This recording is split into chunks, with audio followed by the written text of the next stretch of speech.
तो ममता बनर्जी अब अपने उस मोड़ पर पहुंच गई हैं जहां पर उनके लिए लड़ाई बहुत ही एक ऐसे मुकाम पर पहुंच गई है जो जीत और हार की बहुत बारीक अंतर रह गया है। जो धागा है वो बहुत पतला हो गया है, क्योंकि बीजेपी ने जिस तरह से एड़ी चोटी का जोर लगाया है उसने कहीं ना कहीं ममता बनर्जी के सर पर भी बल दे दिए। और ऐसे में अब ये देखना बहुत महत्वपूर्ण होगा कि खुद अपनी सीट जहां भवानीपुर से ममता बनर्जी लड़ रही है वहां पर मुकाबला कितना दिलचस्प होता हुआ नजर आ रहा है, क्योंकि यहाँ पर शुभेंदु अधिकारी एक बार फिर से ममता को टक्कर देने के लिए आ गए। हालांकि वो नंदीग्राम से भी लड़ रहे हैं और पिछली बार हम जानते हैं कि ममता बनर्जी को हार का सामना करना पड़ा था अपनी ही सीट पर। ऐसे में उनके लिए पूरा बंगाल तो है ही, लेकिन भवानीपुर में एक भारी बहुमत से जीत दर्ज करना भी बड़ी लड़ाई होगी। किस तरह से आखिरी दौर का जो प्रचार है वो देखने को मिला, हिंसा देखने को मिली, एक सियासी लड़ाई जो है वो प्रशासनिक स्तर पर भी आती हुई नजर आई। तो इस सब पर हम चर्चा करेंगे। बंगाल का संदेश लेकर हाजिर हूं, मैं हूं अदिति राजपूत। हमारे साथ तमाम खास मेहमान हमारे मौजूद हैं। हमारे साथ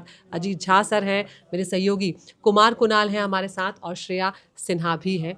अजीत सर, भवानीपुर की लड़ाई की अगर बात की जाए तो ममता बनर्जी के लिए पश्चिम बंगाल तो पूरा है ही, क्योंकि आपको अगर वापस सत्ता में आना है चौथी बार तो आपको वहां तक तो आना पड़ेगा, लेकिन भवानीपुर में भी नाक का सवाल है। ये अमित शाह जो है ना, जीनियस है। उन्होंने जान के शुभेंदु अधिकारी को लड़वाया है भवानीपुर में। हाँ। उनको लग गया होगा दो चीज चाहिए, एक तो ममता को रिस्ट्रिक्ट करना है ताकि ममता भवानीपुर में समय बिताए, पूरे बंगाल में शेरनी की तरह नहीं घूमे, ताकि पिछली बार वाला हाल ना हो। अच्छा कि पिछली बार वाला हाल ना हो, सही बात। और दूसरी बात है कि कलकत्ता, पूरे कलकत्ता के इलाके में बीजेपी एक भी सीट नहीं जीती थी। हाँ। तो पेनिट्रेट करना है बंगाली वोट में, और भवानीपुर में जो कि उसको कह सकते हैं एलीट कॉन्स्टिट्यूएंसी है, उसको पहले कालीघाट कहते थे, और ममता वहीं से है। तो ममता के घर में घुस के यदि ममता को हरा दें तब तो खैर बंगाल ले गए। तो यही अटेम्प्ट था अमित शाह का। मुझको नहीं लगता है, मैं जितना बहुत भवानीपुर को जानता हूं, कि भवानीपुर में ममता हारेंगी, बट ये है कि प्रेशर ममता के ऊपर बन गया है, ज्यादा है, बहुत ज्यादा। इनफैक्ट वो जब कैंपेन कर रही थी तो मैं वॉच कर रहा था, भवानीपुर में देख रहा था, तो वहां पर एक कॉलिन रोड है, वहां पर मैंने देखा कि वो चाय पीने के लिए उतरी। झालमुरी जब प्रधानमंत्री ने खाया तो पूरा फोकस मीडिया का कॉलिन रोड पे चला गया। तो ममता देख के इतना थकी हारी लग रही थी, और सब ऑफिशियल बगल में सब दुखी। एक तो गर्मी भी बहुत है, बट प्रधानमंत्री जब खाने गए थे झालमुरी तो क्या मस्त लग रहे थे, वो भी तो घूमते हैं। हाँ। पर वहां से रहे थे, मजाक कर रहे थे, ममता नहीं कर रही थी। हाँ। तो बड़ा लगता है कि जैसा ममता का कैंपेन बड़ा डिफेंसिव हो गया है। ये भी हो सकता है कि कैमरे पर जितना सहज प्रधानमंत्री हो उतना ममता बनर्जी ना हो। नहीं, ममता तो बाप रे, कैमरा पर जब ममता ऐसे हाथ उठा के बात करती है, हाँ, तब तो बहुत ही अच्छा बोलती है। अजीत सर, ये इस बार ममता बनर्जी का मैंने अलग अंदाज देखा है। आमतौर पर मीडिया से जिस तरीके से प्राइम मिनिस्टर मिलते हैं, प्रधानमंत्री मिलते हैं, वो तो मिलते ही हैं। ममता भी कैमरे के लिए बड़ी फ्रेंडली हैं। अपना सारा, जैसा आपके ऐसे हाथ उठाती हैं, पूरा बॉडी लैंग्वेज उनका बहुत एग्रेसिव होता है, बोलने में भी बहुत एग्रेसिव है। लेकिन इस बार एक भी इंटरव्यू नहीं दिया। बहुत सारे लोगों का मुझे पता है, बहुत सारे लोग कोशिश करते रह गए लेकिन इंटरव्यू नहीं दिया। यानी इस बार ममता एक अलग किस्म की स्ट्रेटजी के साथ, रणनीति के साथ चुनाव लड़ रही हैं। कुणाल, आप ये कह रहे हैं कि वो ऐसे किसी उसमें नहीं फंसना चाह रही थी कि इस तरह का कोई इंटरव्यू आ जाए जिसमें ऐसा कोई सवाल हो जाए जिसमें वो असहज हो जाए, या ऐसा कुछ उनके मुंह से निकल जाए जिसको लेकर गलत नैरेटिव सेट कर दे बीजेपी? बचना चाह रही थी? उनके जो बहुत करीबी है ना, उनमें उनसे मेरी बात हुई कई सारे लोगों से, तो उनका ये कहना है कि उन्हें एक तरीके से ये दिखाना है कि वो अकेली हैं, अकेली चुनाव लड़ने में, जीतने में सक्षम है। उन्होंने ब्रांड कर दिया कि कई बार ब्रांड कोशिश की जाती है कि मीडिया को आप बीजेपी का ब्रांड कर दो। तो ये एक तरीके से एक स्ट्रेटेजिकली उन्होंने कोशिश की है। लेकिन इसमें जो बोल रहे हैं कि कहीं ना कहीं जो आपका सवाल है कि कहीं क्या वो नर्वस है, क्या वो इस तरीके की जीत की आश्वस्त नहीं है जिस तरीके की जीत उनको पिछली बार मिली थी या उससे पहले मिली थी। इस बार कई सारे प्रेशर उनके ऊपर है, और उनमें उस प्रेशर में क्या कहीं कुछ गलती हो जाए, इससे भी बचती हुई नजर आ रही है। क्योंकि पिछली बार वो लगभग 58,000 वोट से जीती हैं भवानीपुर, लेकिन 21 में वो चुनाव लड़ी थी, 16 में जब वो लड़ी थी तो दीपा दास मुंशी के खिलाफ, दीपा दास मुंशी वहां से कांग्रेस की लड़ी थी और 2016 में 25,000 के आसपास वोट का मार्जिन था। तो ये नहीं है क्या कि ये एक तरफा हमेशा AITC यानी ऑल इंडिया तृणमूल कांग्रेस को सपोर्ट करता रहा हो। पुराना ये कांग्रेस का गढ़ रहा है। इस बार बीजेपी ने, पिछली बार भी बीजेपी ने टक्कर दी थी, इस बार बीजेपी ने शुभेंदु को उतार दिया। शुभेंदु वही है जो पिछली बार हरा चुके हैं। तो एक जो साइकोलॉजिकल बैरियर है ना, शुभेंदु को आज तक ममता बनर्जी ने नहीं हराया है। तो क्या पिछली बार की हार 2000 वोट से ही हारी थी नंदीग्राम, लेकिन एक मन में तो होगा कि कहीं ना कहीं शुभेंदु से हार चुकी है। एक लाइन का जवाब खाली देना चाहता हूं। आपने जो सवाल किया ना कि वो मतलब इस बार प्रेस के सामने नहीं जा रही हैं, मैंने उनका एक प्रेस कॉन्फ्रेंस देखा और उसमें लड़कियां बहुत थी और जैसे ही ममता आई तो उसमें से एक तेज तर्रार लड़की बिल्कुल श्रेया के तरह बहुत अच्छा सवाल पूछी। वो स्टार्ट की पूछना कि हम लोग जो इशू उठाए थे ये जो आरजी कर वाला, उस पर आपने कोई एक्शन नहीं लिया। तो ममता को जवाब देना चाहिए था, पर ममता ने कहा ये तो पूरा CPM ये वामपंथियों का है और ममता उठ के भाग गई। वो ठीक कह रहे हैं, बहुत नर्वस है मीडिया से। हाँ, तुम ही ऐड करो। तो एक चीज जो है, जो कुणाल बोल भी रहे थे कि एक कहीं ना कहीं डर तो होगा कि इस बार, क्योंकि एक चैलेंज तो है, शुभेंदु अधिकारी है, तो दिस इज ट्रू कि कैंपेन थोड़ा रिस्ट्रिक्टेड हो गया, भवानीपुर में फोकस करना है। लेकिन मैंने भी कुछ लोगों से बात किया जो बहुत ही सीनियर जर्नलिस्ट से, एक चीज जो मैंने सुना हुआ है कि वो वेट कर रही है 4 मई के लिए। अच्छा, मीडिया के सामने आने के लिए। And also another thing about Mamata Banerjee, ये बड़ा ये बात जो श्रेया ने बोली है बड़ी इंटरेस्टिंग होगी कुणाल, जब हम 4 तारीख को जब हम होंगे नतीजों वाले दिन। और आदित्य, उसमें बड़ी मजेदार चीज है जो श्रेया से पूछेंगे भी कि जितना पैदल चलती है ना, भवानीपुर में घर भी है ममता बनर्जी का, ममता बनर्जी रहती वहीं पर, और आज भी ना वो हवाई चप्पल पहन के हमारे जैसे ये सफेद रंग का हवाई चप्पल पहन करके, और वो तस्वीर देखिए ना आपने जो छपी हुई है जिसमें वो अपनी चप्पल अपने हाथ से ठीक कर रही है। और आजकल तो मैंने देखा है कि सियानी घोष भी उनको फॉलो करने लगी, वो भी सफेद कलर की हवाई चप्पल वैसी ही साड़ी पहन रही है, वैसी ही चप्पल पहन रही है। बिल्कुल। तो थोड़ा सा श्रेया ये बताइए कि जो आपने तो शायद स्कूलिंग भी वहीं से किया, आपका भवानीपुर में ही था ना स्कूल? भवानीपुर के आसपास 5 मिनट भवानीपुर तो भवानीपुर के 5 मिनट था। तो ये जो चप्पल वाला है, ये एक अलग तरीके से साड़ी पहनने का स्टाइल है, जो बंगाली स्टाइल जिसको कहते हैं, इससे कितना ट्रैक्शन मिलता है, इससे कितना फायदा होता है? मिलता है। आपको एक चीज समझना चाहिए, जितना भी इंटेलेक्चुअल बोल लो, ये बोल लो, वो बोल लो, बंगालीज को अपना कंफर्ट और लेजीनेस, आलसीपना बहुत पसंद है। ठीक है, तो अगर आप एक साड़ी चप्पल को बना दो ट्रेंड, तो हमें बहुत पसंद आता है कि चलो यही स्टाइल है और कुछ ज़्यादा करने की ज़रूरत नहीं है। और उससे ज़्यादा भवानीपुर का जो कॉन्स्टिट्यूंसी, क्योंकि मेरा स्कूल वहाँ पे था, जूलियन स्कूल, और सामने ही मैं, मतलब बिल्कुल 5 मिनट का डिस्टेंस था। वहाँ पे जो आपका पॉपुलेशन है बहुत फ्लूइड है, बहुत मिक्स झालमुड़ी की तरह पॉपुलेशन है। कहीं पे सिख, कहीं पे, इसीलिए भवानीपुर को मिनी इंडिया कहा जाता है। वहाँ पे आपको गुजराती, बंगाली, मारवाड़ी, पंजाबी, सिख सब मिल जाएंगे। दोस्त हैं, डॉक्टर हैं भवानीपुर से, वो कह रहे थे कि आजकल गुजराती सारा मकान खरीदे जा रहा है, और वो कह रहे थे कि वो मकान खरीदना चाह रहे थे, तो उनको बोला गया कि नहीं, ये इलाका पूरा गुजरातीयों के लिए है। भवानीपुर में मैंने सुना, मैंने भवानीपुर के लिए नहीं सुना, कुछ ग्रुप से, जैसे नाम नहीं लूंगी, कुछ ऐसे हाउसिंग सोसाइटी से, ग्रुप से, जहाँ पे ये सुनाई दे रहा था कि बंगालीज को नहीं दिया जा रहा था। वो इशू है, अभी तक हमारे सामने कुछ नहीं आया है। बांग्ला पक्खो ने, एक ग्रुप है वहाँ पे, उन्होंने इस बात को उठाया भी है। लेकिन रही बात भवानीपुर का, आप शायोनी घोष का कैंपेन इतना पॉपुलर क्यों हो रहा है? उन्होंने जाके वहां पे दुर्गा स्तोत्रम रिसाइट किया, देन उन्होंने कलमा भी पढ़ा, उन्होंने गुरबानी भी कर दी, एंड उसने, मतलब उन्होंने हनुमान चालीसा भी कर दिया, हनुमान चालीसा भी कर दिया, और एंड में उसने धर्मनिरपेक्षता की उन्होंने एक सबसे ऐसी तस्वीर रख दी जिसने सबको लुभा लिया। एक चीज पूछा भी, बोला क्या इसको आप बीजेपी को दे दोगे?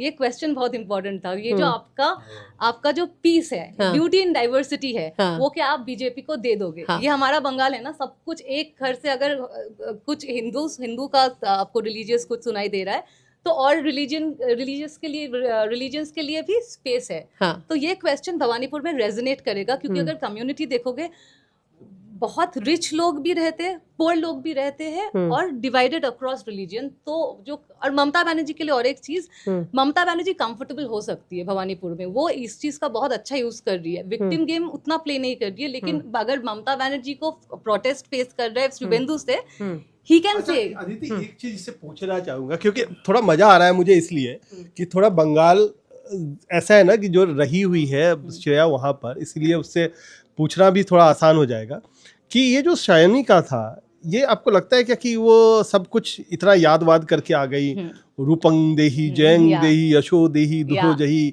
और फिर श्री गुरु चरण सरोज रज निजमन मुकुर विकार, सब कुछ, और उसमें गुरबानी भी उन्होंने कर दिया। तो ये एक क्या सोचा समझा रणनीति है?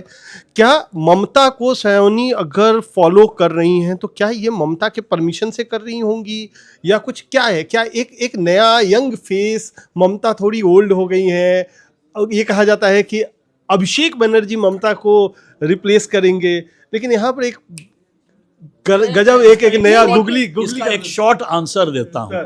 मेरे अनुसार ममता बनर्जी इस बार सॉफ्ट हिंदुत्व लाइन ले रही है, क्योंकि राइवल कौन है? बीजेपी।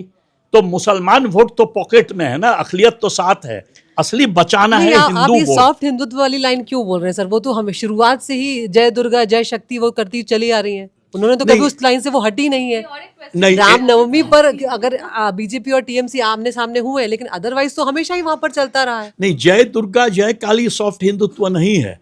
सॉफ्ट हिंदुत्व है कि जो मंदिर बना रही हैं एक लाइन से, और उसके बाद जब उन्हीं का अपना एमएलए बोला कि हम जो है बाबरी मस्जिद बनाएंगे, तो उसको पार्टी से निकाल दिया। ये है सॉफ्ट हिंदुत्व लाइन। हालांकि वो खुद एमएलए पर ही सवाल उठ गए कि कहाँ से इतना फंड आया और बहुत कुछ हुआ, लेकिन श्रेया आप जवाब दीजिए कुणाल की बात का। देखो, एक चीज तो समझना है कि शाइनी घोष एक्टर भी रही है, ठीक है, तो उनके लिए प्रोजेक्शन बहुत इजी है। Shaini Ghosh has been a very popular actor, so वो ये प्रिपेयर कर सकती है और वो ये सोच के भी आ सकती है। लेकिन जो भी सोचा है भवानीपुर कॉन्स्टिट्यूएंसी के लिए एब्सोल्युटली एप्ट है। और Mamata Banerjee is a single woman party, तो उनका तो चलता ही है एवरीबडी। बट हमने महुआ मोइत्रो भी देखा, शाइनी भी देखा, तो विमेन आके बाहर से अपना पॉइंट रखते हैं। ठीक है सर, आखिरी में आते आते एक सवाल इसी से पूछ रहा हूँ, ये नहीं लगता तुमको, आप दोनों को, इनफैक्ट ये बड़ा ही डेस्परेट और डिफेंसिव कैंपेन है कि ये जो हमारा भवानीपुर का सेकुलर बंगाली फ्रेमवर्क है, क्या तुम दे दोगे बीजेपी को? नहीं, मुझे बिल्कुल सही लगता है। मुझे कैंपेन डिफेंसिव बैटिंग मुझे डिफेंसिव नहीं लगा, बिकॉज बीजेपी का नैरेटिव भी तो कहीं ना कहीं तक हिंदू कंसोलिडेशन था रहा है। मतलब वो कह रही है कि अगर बीजेपी पोलराइज कर रही है तो वो उसका जवाब दे रहे हैं। और एक चीज ऐड कर दूंगी, हम बीजेपी का ये रहा है कि हिंदू उसको देखा नहीं जा रहा है, अपीजमेंट चल रहा है। बट बंगाल का सबसे बड़ा कल्चर है दुर्गा पूजा। दुर्गा पूजा से ज्यादा हिंदुत्व हम कहाँ पे करें, और क्या बीजेपी डिसाइड करेगी कि कैसे हिंदुत्व को सेलिब्रेट किया जाए? उस लाइन पर तो बीजेपी को भी आना पड़ा है। अब तो प्रधानमंत्री ने अपने जितने भी भाषण शुरू किए जय दुर्गा जय शक्ति जय काली से ही शुरू किए उन्होंने। चिट्ठी में मैंने कहा ना कि चिट्ठी लिखी प्रधानमंत्री ने, उसमें बैकग्राउंड में काली और दुर्गम दोनों का वहां पर उसमें पोस्टर में उसमें पीछे बैकग्राउंड था। बात ये नहीं है, बात जो है ना कि जो मैं बात कर रहा हूँ कि क्यों आना पड़ा, अगर सॉफ्ट हिंदुत्व पे आना पड़ा तो क्यों आना पड़ा, और अगर ममता को डर लग रहा है तो क्यों लग रहा है, भवानीपुर जो गढ़ है उसमें ममता सेफ नहीं क्यों फील कर रही हैं, क्यों उनको हर रोज पदयात्रा करनी पड़ी, ये भी देखना पड़ेगा। बहुत सारे फैक्टर हैं। देखिए ममता, एक बात आप देख लीजिए कि उनका पीक जो था वो आज अपने पीक पे नहीं आया, या आप कह सकते हैं कि अगर ये चुनाव जीत गई, और एंटी इनकम्बेंसी बहुत बड़ा फैक्टर होता है। 3 बार का कार्यकाल है, वो छोटी बात नहीं है, बहुत बड़ा फैक्टर है। तो अब ममता को अपनी एक लेगेसी भी छोड़ के जानी है। अब उन पर भी प्रेशर है कि उनकी लेगेसी कौन संभालेगा। अब वो लेगेसी वाला जो फाइट है ना, वो बड़ा इंटेंसिफाई होगा। अगर हारती है तब तो खैर जो होगा वो पार्टी का होगा ही, लेकिन अगर जीतती भी है तो नेक्स्ट जेन टीएमसी का कौन है, ये एक बड़ा क्वेश्चन मार्क है। और इसी का हमें जो एक मिला है वो शयनी में चाहे मिले या अभिषेक बनर्जी में मिले। अभिषेक बनर्जी तो लगातार कही आ ही जा रहा है क्या कि ममता के बाद अभिषेक आएंगे, ये भी बिल्कुल। और उन्होंने इस बार के चुनाव में वो एक तरह से दिखाया भी है, वो बिल्कुल जमीन पर कार्य काम कर रहे हैं और पूरी तरह से लगे हुए हैं भले ही। लेकिन ये जो डर है ना, ये डर थोड़ा अच्छा भी है। अच्छा इसलिए है क्योंकि जो बात का है ना, क्योंकि झालमुड़ी की तरह पॉपुलेशन है भवानीपुर का, तो बहुत कॉस्मोपॉलिटन नेचर है भवानीपुर का। उसमें बिहारी भी हैं, उसमें गुजराती भी हैं, उसमें राजस्थानी भी हैं, उसमें बंगाली भी एक बहुत बड़े नंबर में है। तो इसीलिए डर लग रहा है कि अगर ये जो कॉस्मोपॉलिटन जो है बाकी अदर देन बंगाली वो अगर पोलराइज हो गए तो बीजेपी को बड़ा देखिए, मैं फायदा हो इसमें जाएगा। कुणाल जो बात आप कह रहे हैं उसको मैं पढ़ भी दे रही हूँ थोड़ा सा। यहाँ पे मैं जो देख रही हूँ कि भवानीपुर में बंगाली हिंदू करीब 42% है, गैर बंगाली हिंदू 34% और मुस्लिम करीब 24% है। तो इसी सामाजिक समीकरण को कहीं ना कहीं शुभेंदु अधिकारी जो है यही जो 34% वो साधने की कोशिश करते हुए नजर आ रहे हैं। 34% जो जी। नॉन बंगाली हिंदू पॉपुलेशन है उसको कंसोलिडेट करने में बीजेपी लगी हुई है, और वही डर है ममता का। और इसीलिए जो शयनी ने जो कहा आप इसको दे दोगे क्या? हाँ, तो अजीत वो सर जो ये भी दे दोगे क्या? अजीत सर वो हमने यही ये है। भी देखा जब भवानीपुर में कैंपेन हो रहा था, क्योंकि संकरी गलियां हैं सर, ये माइक लीजिएगा, संकरी गलियां हैं, तो हमने ये भी देखा कि इतना नेक टू नेक दोनों की फाइट चल रही थी। एक गली में शुभेंदु अधिकारी कैंपेन कर रहे हैं, दूसरी गली में ममता बनर्जी कर रही गुस्सा है। हो गई। मंच छोड़ के चली गई थी ममता बनर्जी, क्योंकि उन्होंने इतना तेज शुभेंदु अधिकारी की रैली में इतना तेज म्यूजिक बजाया कि ममता ने बोला इस तरह से मैं आप लोगों से बात नहीं कर पाऊंगी। ममता मंच छोड़ के चली जाती है। उसके बाद टीएमसी के कार्यकर्ता शुभेंदु अधिकारी की रैली में जाते हैं और फिर वहां पर आमने सामने हो जाती है, झड़पें हो जाती है। तो ये स्थिति भवानीपुर की है। नहीं, बिल्कुल बीजेपी नया नैरेटिव दिया है, दीदी वर्सेस दादा। हाँ। है ना, शुभेंदु अधिकारी सडनली दादा बन जाते हैं बंगाल का। पर ममता के साथ सबसे ग्रेट कॉम्बिनेशन है क्या यहाँ पर कि ममता जो खुद ड्रेस करती हैं, सफेद साड़ी, सफेद चप्पल, और उसके बाद उनको जो देखिएगा तो लगेगी उलझे बाल हाँ बिल्कुल, तो चश्मा, तो वो जो है वो लगती है देख के जैसे बंगाल में कहा जाएगा यदि नहीं उनको कोई पहचानता हो कि ये तो छोटे लोग, मतलब ये गरीब गुरुआ हैं। बट भवानीपुर जो है बहुत ही एलीट कॉन्स्टिट्यूएंसी है, तो जो भद्रो लोग और भद्रो महिला जो है वो भी ममता है। याद रखिएगा, एक मिनट याद रखिएगा, ममता देखिए एक सेकंड, दोनों को बोलना है। हाँ। पेंटिंग भी करती हैं। हाँ, बिल्कुल। ममता कानून पढ़ चुकी हैं, संगीत जानती है, संगीत जानती बहुत है। अच्छा। बाय द वे ये अपने पेंटिंग को बेच के उससे जो है अपना जीवन काल चलाती हैं, सैलरी नहीं लेती हैं। ये चीज कोई सुने। हाँ, ये पिछले चुनाव में भी हमने देखा था। हाँ, बिल्कुल। कमिटमेंट, गजब का कमिटमेंट है। और उनका जो एक तरह से अपील है ना, वो मैं कहूंगा अक्रॉस क्लासेस है। हाँ। मतलब गरीब गुरुआ को भी, हाँ। और साथ ही साथ भद्रो महिला, ठीक भद्रो है। लोग को भी। और अब शुभेंदु आप तीनों को अधिकारी, संक्षिप्त में अपनी बातें रखनी पड़ेंगी, वक्त कम है मेरे पास। हाँ। शुभेंदु अधिकारी को कितना हद तक भद्रो लोग एक्सेप्ट करता है, ये मेरे लिए बहुत बड़ा श्रेया के पास आऊंगी, लेकिन कुणाल पहले आपके पास आ रही हूँ। मुझे अचानक दिमाग में आ गया, मैंने शीला दीक्षित को बहुत करीब से कवर किया है। और शीला दीक्षित जब दिल्ली में जीतती थी ना, तो एक महिला थी, अपील थी, और बड़ा रस्टिक, वो बहुत ज्यादा मेकअप नहीं, जो महिलाओं के साथ जोड़ा जाता है ना, बहुत उनको हम लोग कई बार जब कवर करते थे तो कहते थे, मतलब बातों बातों में कह देते थे आंटी लुक में है। तो वो इमेज एक तरीके से ममता बनर्जी ने भी बनाई। लेकिन जब शीला हारी 2013 में, तो किससे हारी? अरविंद केजरीवाल से हारी।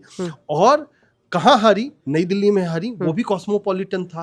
तो क्या ये सिमिलरिटीज आ रही, एक बड़ा नाम उतार करके? जिस तरीके से शीला दीक्षित हारी, उस समय भी कोई नहीं सोच सकता था कि शीला दीक्षित नई दिल्ली से हार जाएंगी। क्या भवानीपुर में क्या उस तरीके का कुछ एक्सपेरिमेंट बीजेपी करने के लिए की कोशिश में लगी हुई है? ये मुझे कहीं सिमिलरिटी अभी अचानक दिमाग में आया, और उसके बाद से अचानक शीला दीक्षित का डाउनफॉल शुरू हो गया। शीला दीक्षित की भी इमेज बंगाल के जैसे दिल्ली में थी, जैसा ममता बनर्जी की है। हाँ। कि एकदम बिल्कुल। लेकिन कुणाल, जिस शब्द का आपने इस्तेमाल किया डाउनफॉल, वो अभी हमें उसके लिए 4 मई तक इंतजार करना पड़ेगा, क्योंकि हमने महाराष्ट्र में, मध्य प्रदेश में, राजस्थान में सब जगह देख लिया है कि एंटी इनकम्बेंसी के बाद भी बीजेपी ने वहां पर जबरदस्त वापसी करी है। श्रेया, आप जो बात कहना चाह रही थी। नहीं, मैं ये बोल रही थी कि ममता बनर्जी के बारे में हम अभी अजित सर बोल रहे थे कि भद्र लोग एक्सेप्ट करेगा, उनका जो लुक है, उलझा हुआ बाल है और सफेद साड़ी है। मेरी तो आपत्ति है उलझे हुए बालों पर। मैं हमारी नहीं, मर्जी है क्वेश्चन, कि हम बाल ना सुलझाएं। शुभेंदु अधिकारी कौन सा फैशन स्टेटमेंट करके आए हैं, कौन सा फॉर्मल सूट में आए हैं? अगर शुभेंदु अधिकारी को हम उनके ड्रेसअप पे क्वेश्चन नहीं कर रहे हैं, तो ममता को क्यों कर रहे हैं?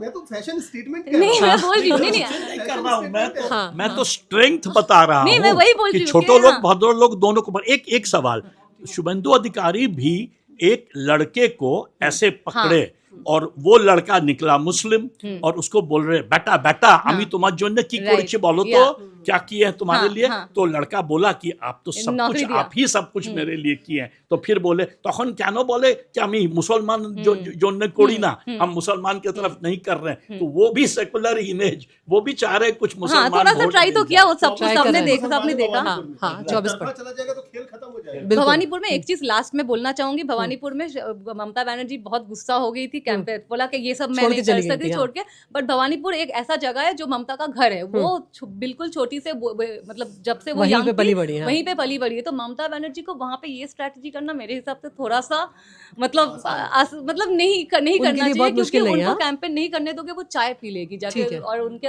अगल बगल सब इकट्ठे हाँ, हो वो जाएंगे अपने जहाँ तो बचपन की ममता- गलियों में घूमी वो वहां पर एक बार फिर Exactly, से तो वहाँ पे विजिट वो कर लेंगी होमली हाँ। वाइब है Right. तो मेरा यही तो कहना वहां है पर कि आप कह रही हैं कि उनका एक कॉन्फिडेंस लेवल अलग तरह का है कि होना उनका- चाहिए, हाँ, होना ठीक है, चाहिए, ठीक या। है। तो यहाँ पर सारी बातें जो निकल कर आ रही हैं कि शुभेंदु अधिकारी सबसे पहले अगर देखा जाए तो ममता के ही सबसे करीबी सहयोगियों में से माने जाते थे और उन्हीं से टूटकर वो यहाँ पर पहुंचे हैं और उसके बाद उन्होंने नंदीग्राम में अगर ममता को हरा दिया और जो बात कुणाल कह रहे हैं कि एक सेंस आ रहा है कि क्या यहाँ पर एक रणनीति के तहत शुभेंदु अधिकारी को जिस तरह से उतारा गया है जिस तरह का कैंपेन किया जा रहा है कितना वो कारगर साबित होगा उसके लिए हमें इंतजार करना पड़ेगा लेकिन भवानीपुर की लड़ाई वाकई में बहुत दिलचस्प हो गई है।